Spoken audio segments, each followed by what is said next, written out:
We were just talking about this before the break. This guy who is alleged to have been the shooter in Washington, D.C., is a University of Illinois at Chicago graduate, and we were just talking before how that is very different from the University of Chicago. On the text line here, Susie says there are two very different schools, but even the smaller, less renowned ones have the same problems.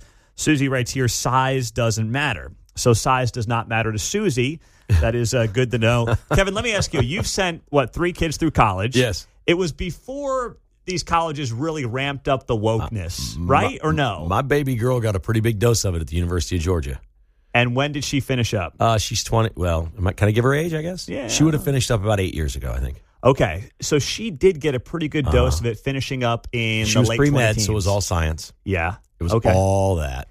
And and she's happy with who and what she is. I'm happy for her. I love her to death. It's great. But yes, that was the one of the 3 that went away, and when it was over, was completely different. Did you think about that before you sent them away, No. or it was just a different time in the country? No, 10 years ago. My boys went to Kansas State, and I just know so many people there and know the culture of the school, and they'd grown up around it. I wasn't that worried about it, and I would have seen signs or heard things. But K-State's been pretty good through this. Other than them killing Beagles with Fauci money, they've been pretty good about most of this, indoctrinating students.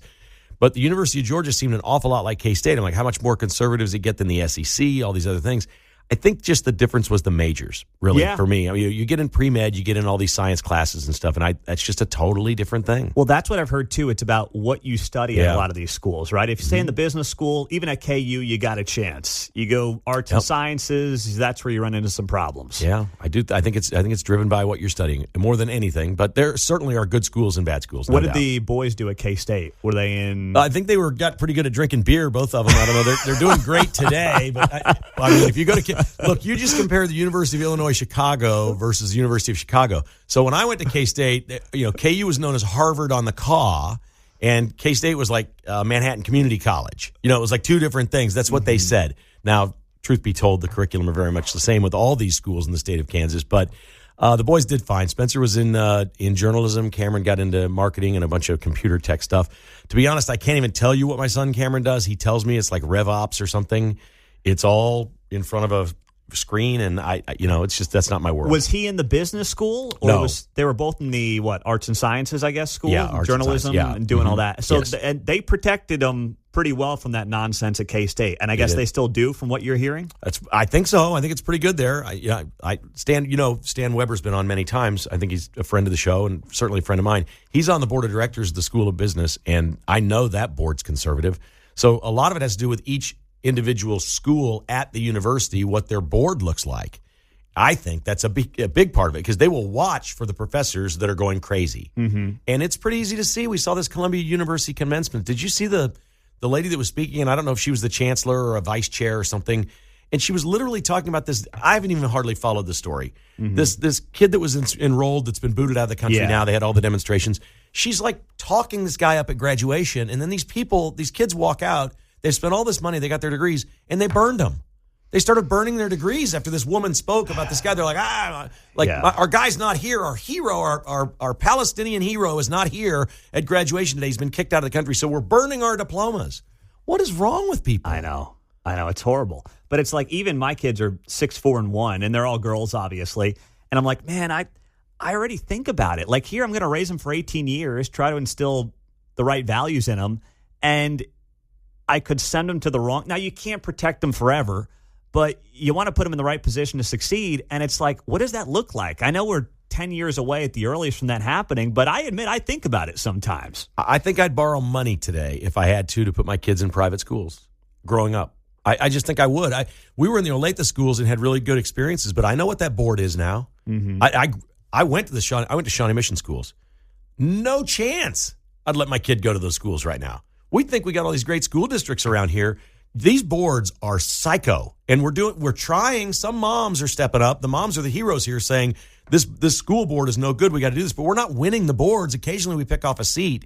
Nothing's getting better at these public schools. Remember, it's public education. It's union fueled. It's the teachers' unions.